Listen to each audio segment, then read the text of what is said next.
So as we wrap it up, I'm going to talk about what lead sources I personally think are the best, whether you're a new real estate agent or an agent who's been in the business for a few years, but your business hasn't been going well for you. And I'll start with the worst for me would be farming. Farming, sending hand mails out. That is slow. It's almost like a dinosaur. It's dying, back when people were older and they used to get the little valve packs on the mail to go to the grocery store and get all the coupons. That used to really work, because when they go get the valve pack, they see a mail of a Realtor, they take his magnetic business card, put it on their refrigerator, and then they'll call you at some point. That is almost a dying breed. It still works to the sense that I have gotten calls from that, but it is very slow, and there are more faster and proven ways in the modern day where technology is there and you can instantly contact people. So farming, I would have to put all the way at the bottom. And once again, there are way more lead sources, such as working with banks, and then you become a real person where they give you their foreclosed properties to sell. There are investors, there are other websites, there's a Facebook, there's social media, there's YouTube, there are all these things, content creation, TikTok. You got agents who live off of those. I'm just talking about my business and what has worked for me.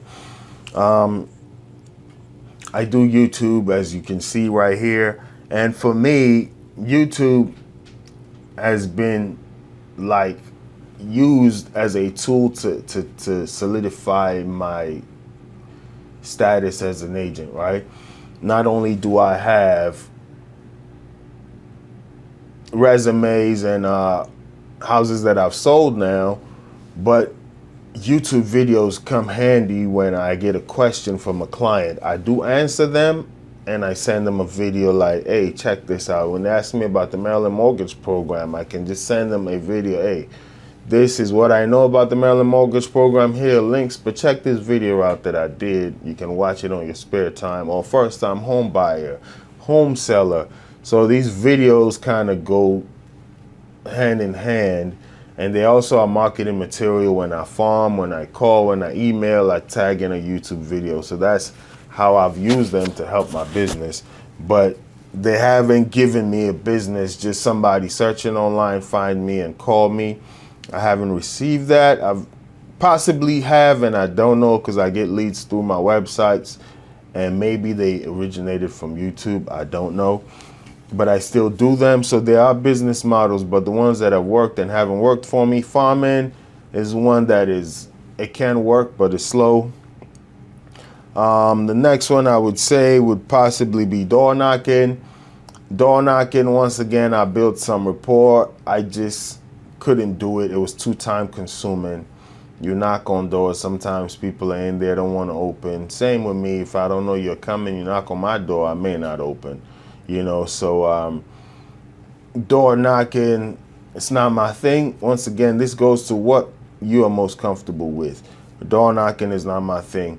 Why go drive around, burn gas, walk in the heat, knock on 5 doors?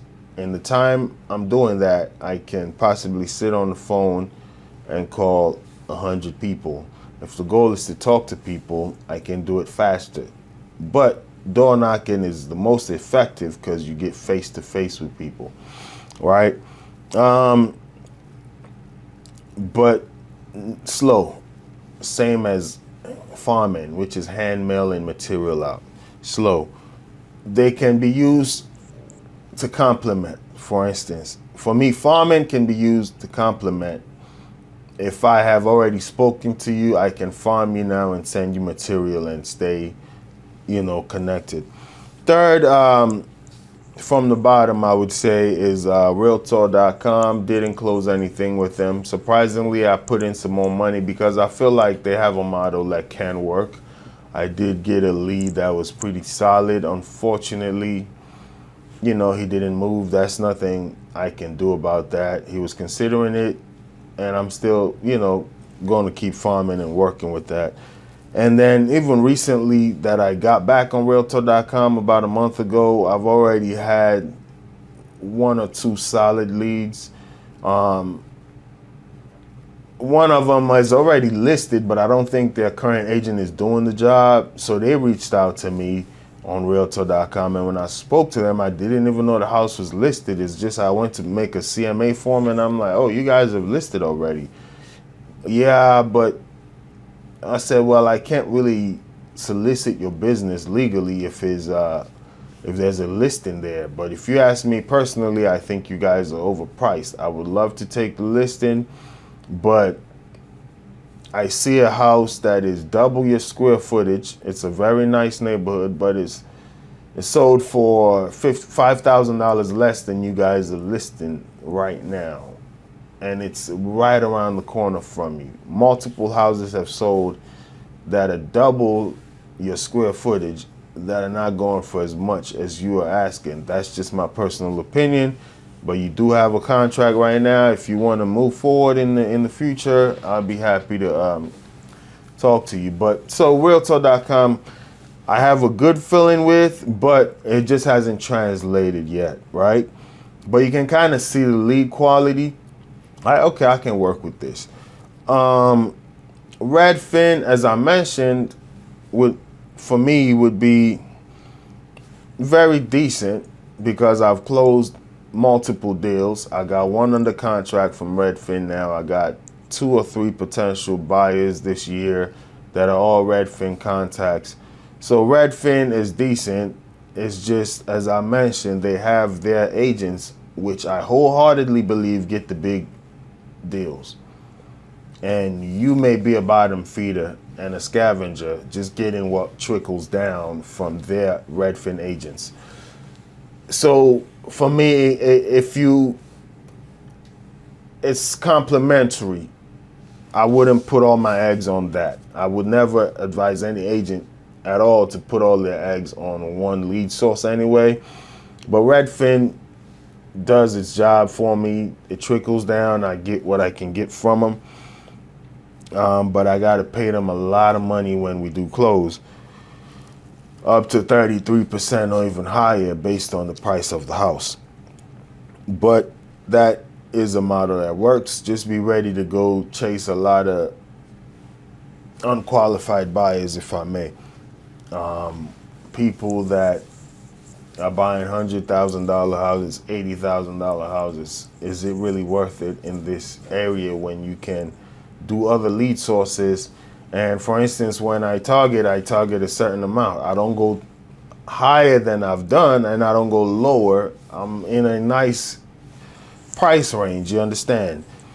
But Redfin now, like I mentioned, the quality of the leads, you get a bunch of no good ones and you get 1 or 2 good ones, but it has worked. It's up there. Next one would be my sphere of influence. As I mentioned, every single year, 1 or 2 deals come from people I know. Has always happened. And I would always recommend, it's the cheapest one for a new agent. They trust you already. They know about you already. Always work your phones, work your sphere. Second on my list would be Vulcan 7. And Vulcan 7 really can be number 1. On my list, it's just that the same thing that has plagued every agent plagues me, and I want to get better at it. It's like you lock in, you get the leads, then you get so much business that you cannot continue working on your business. So the next step for me would be probably hiring an assistant. I've had 1 or possibly 2 assistants over time, but they're not necessarily paid, as in hourly.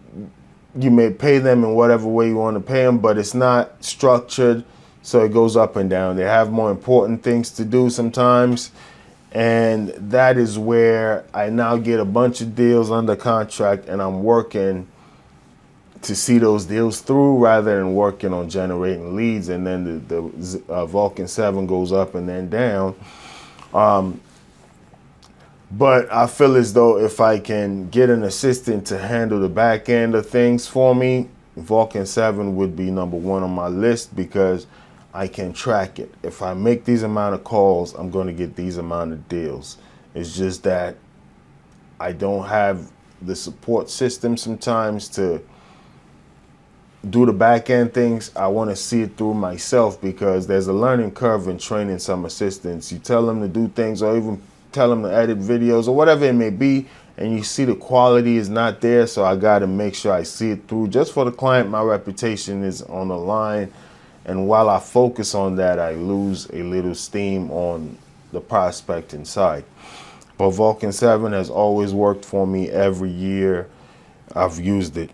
Number one that I am not actually using right now, but I got 10 deals from them, would be Zillow. Very expensive, but in a good buyer's market can work.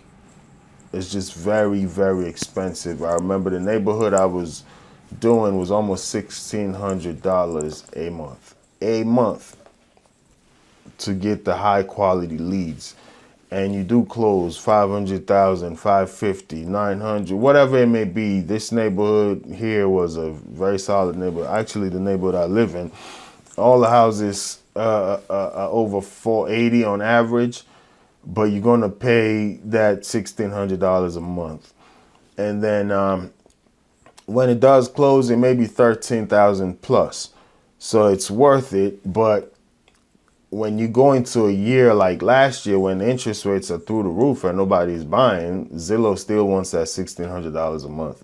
So what I recommend for anybody doing Zillow is constantly check on a monthly basis how many leads you're getting and how many are you converting. Change your zip codes if they're available zip codes, but don't keep pouring out money that you're not getting.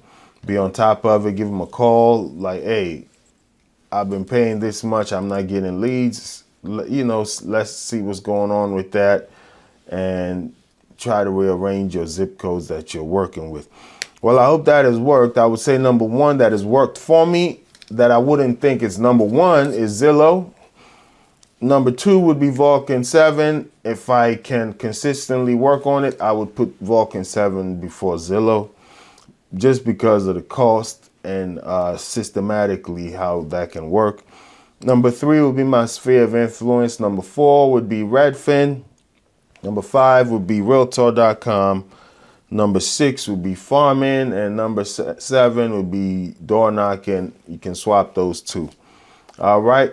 Well, I hope those worked for you. Thanks for checking out the channel. Please leave a comment down below as to where you do business and what's your favorite lead source. I would like to know. Thank you very much. Your ultimate hub for real estate insights, breaking news, entrepreneurial wisdom, investing strategies, and self-development hacks. If you're ready to expand your mind and stay ahead of the game floor, you're in the right place.